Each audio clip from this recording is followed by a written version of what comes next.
I've always been very moved by the movements of the mouth and the shape of the mouth and the teeth, and I like the, you may say, the glitter and colour that comes from the mouth, and I've always hoped, in a sense, to be able to paint the mouth like Monet painted a sunset, but I've never succeeded in doing it. But I was also very influenced by the Eisenstein film, the Potemkin, and the Odessa sequence, in which is this wonderful shot of the nurse screaming. And also, when I first went to Paris, I found in an old bookshop a book on diseases of the mouth, which was beautifully coloured, hand-coloured. The plates were hand-coloured, and that it had a tremendous effect on me. And I don't know if this obsession when I was much younger with the mouth has a lot of sexual implications, as people say it may have, and I believe psychologically it is supposed to. But anyhow, whatever it was, I was at that time very obsessed by that image.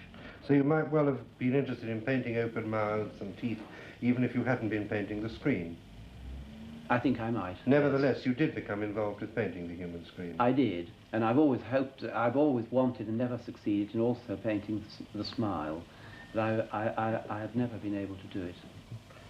Actually, in your work as a whole, there are relatively few paintings that have ostensible subjects which might be called horrific, and most of them are fairly straight subjects of a figure seated in rooms and so on, and yet people have a sense that your work as a whole is horrific.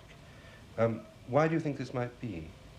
Well, I don't think so. I mean, you may say the carcasses of meat. It's true that when you go into a butcher's shop, you see the beauty of the meat, how beautiful meat can be. But when you think about it, also, you can think of the whole horror of life, of one thing living off another, and the natural pattern of life, and the natural sequence of life. I mean, it's why when all these stupid things about bullfighting, because if you go, people will eat meat and then complain about bullfighting. The thing is so mad. They will go in and complain about bullfighting covered with furs and birds in their hair.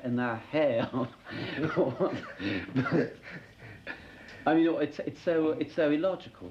But yet people's sense of your work as being horrific is not really justified by the ostensible subject matter. Why do you think they have this feeling that it is? Well, the thing is, I've always hoped to put over things as directly and rawly as I possibly can, and perhaps if a thing comes across directly, they feel that that is horrific. Yes, because if you say something, even if you say something very directly to somebody about something, they are sometimes offended, although it is a fact. Mm-hmm. Because people tend to be offended by facts, or what used to be called truth. Let us say that you have a model, somebody you have already painted many times from memory. Yes. Have you ever had such a person sitting for you? Yes. And what has happened? They inhibit me. They inhibit me because one of the things is I would, if I like them, I don't want to practice the injury that I do to them in my work before them, if I like them. I would rather practice the injury in private, by which I think I can record the fact of them more clearly. In what sense do you conceive it as an injury? Well, because people nearly always believe that the distortions of them are an injury to them, no matter how much they feel for or how much they like you. They do nevertheless, as most of them are not people who are concerned with art, feel the distortions are forms of injury. Don't you think their instinct is probably right? Possibly. Do you not think that when you talk about recording different levels, among other things you may be doing, is precisely expressing at one and the same time a love of the person being painted and a hostility towards them, and that the marks you are making are both a caress and a blow, an assault? I think that this thing is how, I think it goes to a deeper thing than this. I think is how do I feel, and this can only be feeling, how can I make this image more immediately real to myself? That's all. Could you not be making it more immediately real by summing up at one and the same time contradictory feelings towards what you're painting?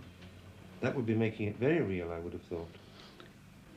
Well, I think that then you would be going into psychological ways of, of seeing. And I don't think that most painters do. I think most painters are actually, at any rate today, are attempting to bring over the image that they want to record as strongly and as immediately as possible onto the nervous system, and it is not actually as involved, although it may be subconsciously involved with what you say, but I don't think it's consciously involved at all. If it was consciously involved, the result would be disastrous.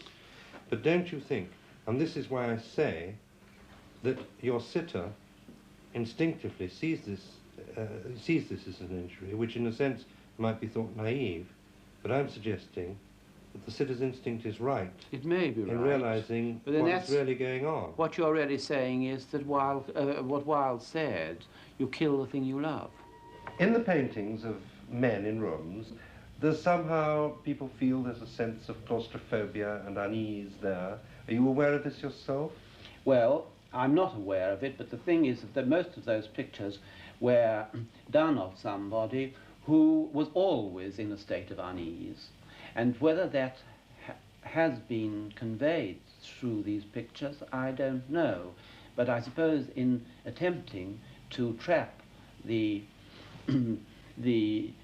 image, that, and as this man was very neurotic and very almost hysterical, that may possibly have come across in the paintings. It's interesting that people want to read meanings into your pictures as if they were problem pictures or narrative pictures of some sort. But one wants to read. People like to get a meaning from everything. But they want to get a sort of story, don't they? Or to see the pictures as a kind of comment. They do. On yes. society. They do. Is it ever intended to be that? No.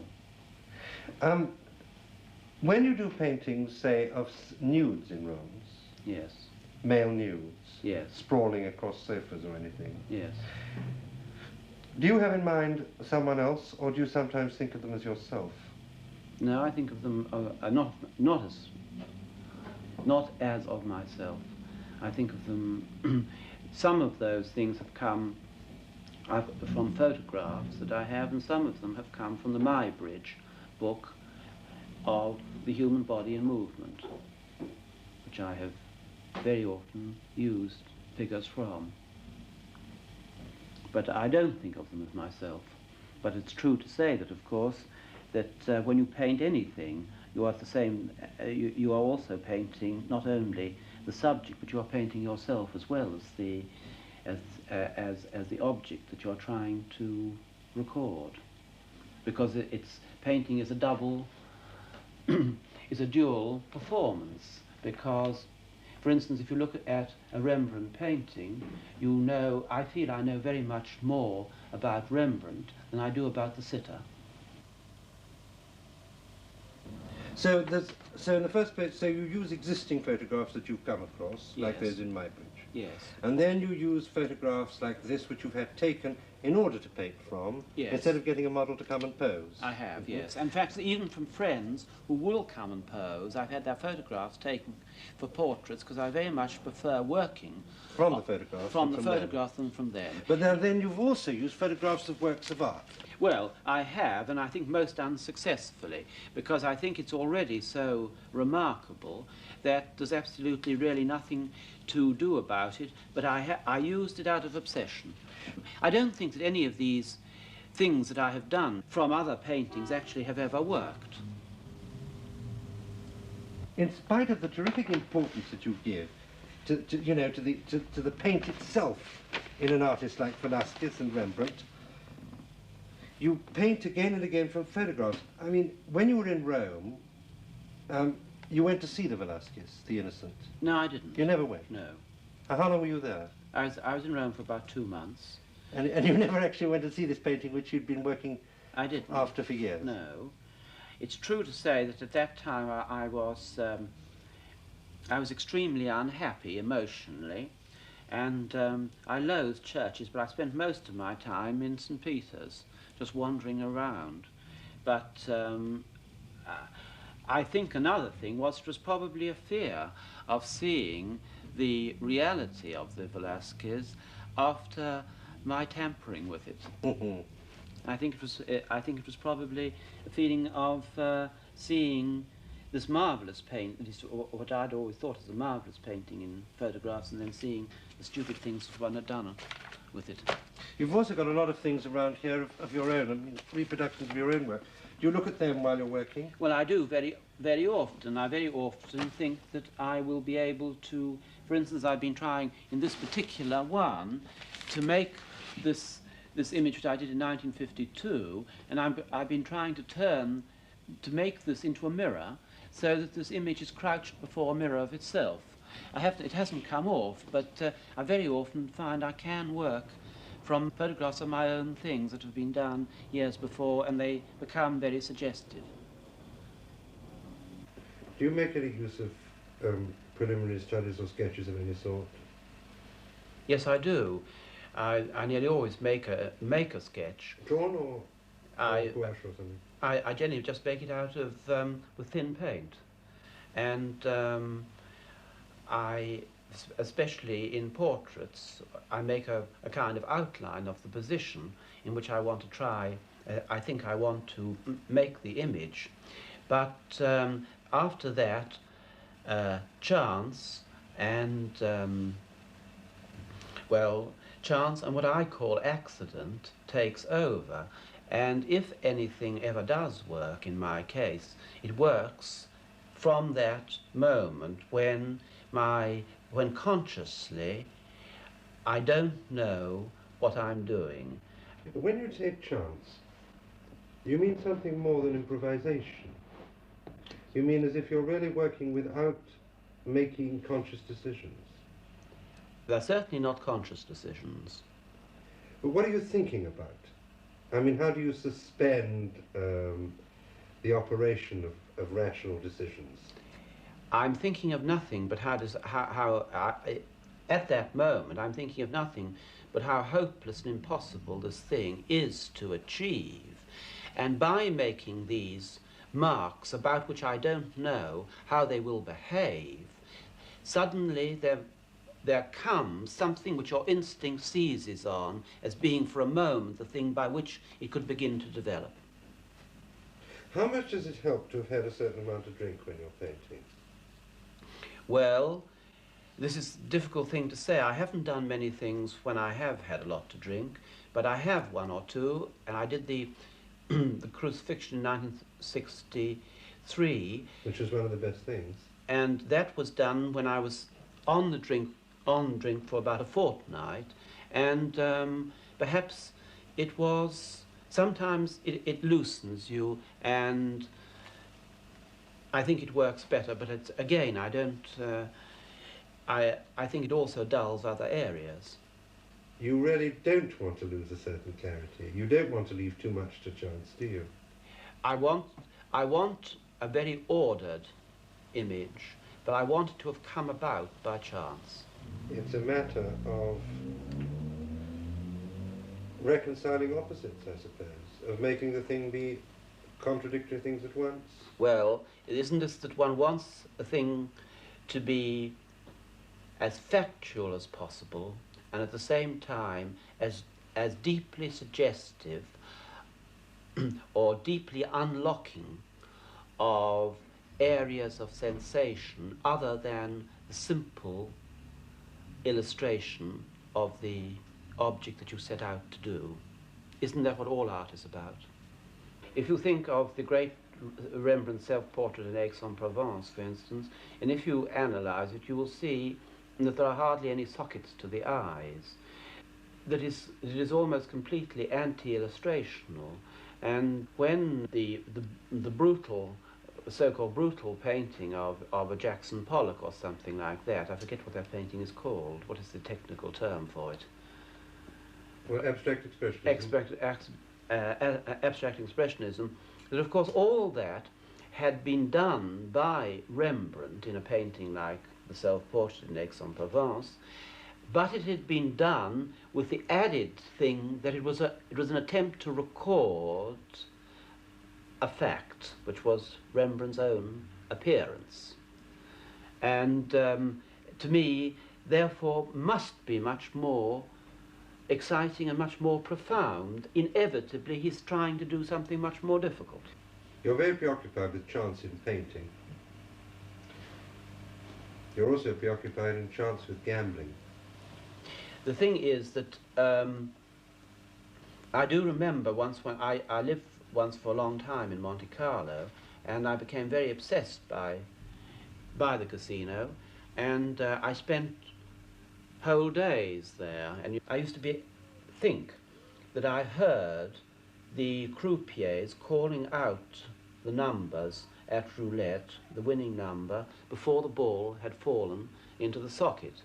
And I used to go from table to table, and I remember one afternoon I went in there and I was playing on 3 different tables, and I heard these echoes, and I was playing rather small stakes, but at the end of that afternoon, chance had been very much on my side, and I ended up with about £1,600, the equivalent in francs, which was a lot of money for me then. Well, I immediately took a villa, and I stocked it with drink and all the food that I could buy in. But this chance didn't last very long, because in about 10 days' time, I could hardly buy my fare out of the back to London from Monte Carlo. But it was a marvelous 10 days, and I had an enormous number of friends. You don't think you're working in obsession with Christianity out of your system? Well, I don't think so, because my common sense would not allow me to accept Christianity. It might not allow you to accept it, but you're sure you've got rid of it? Well, that one can never know, because one knows how very potent some of the images of Christianity have been, and how they must have played very deeply on one's sensibility. So one could never say that one's completely got away. And after all, without believing one believes in the ethics of Christianity, or a great number of them, without actually believing in the practice of the church. When you do a crucifixion, I mean, you've done triptychs based on figures. Yes. And you've done these fairly complicated crucifixion images. What is the difference in the attitude of working when you start on a crucifixion? Well, of course, you're working then about your own feelings and sensations, really. You might say it's almost like nearer to a self-portrait, that you are working on all sorts of very private feelings about behavior and about the way life is. And the crucifixion is the armature for expressing it? It is, yes. You often involve the painting of sides of meat in your paintings of the crucifixion. The subject of meat is such a marvellous subject matter, and of course naturally meat has enormous overtones to it. I've used photographs, and if you go into some of these great stores where you just go through these great halls of death, you can see meat and fish and birds and everything else all lying dead there. There have been extraordinary photographs which have been done of animals just being taken up before they were slaughtered.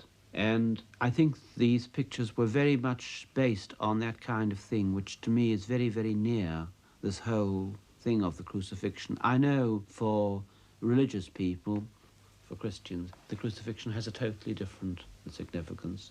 But as a non-believer, it has just an act of man's behavior, way of behavior to another.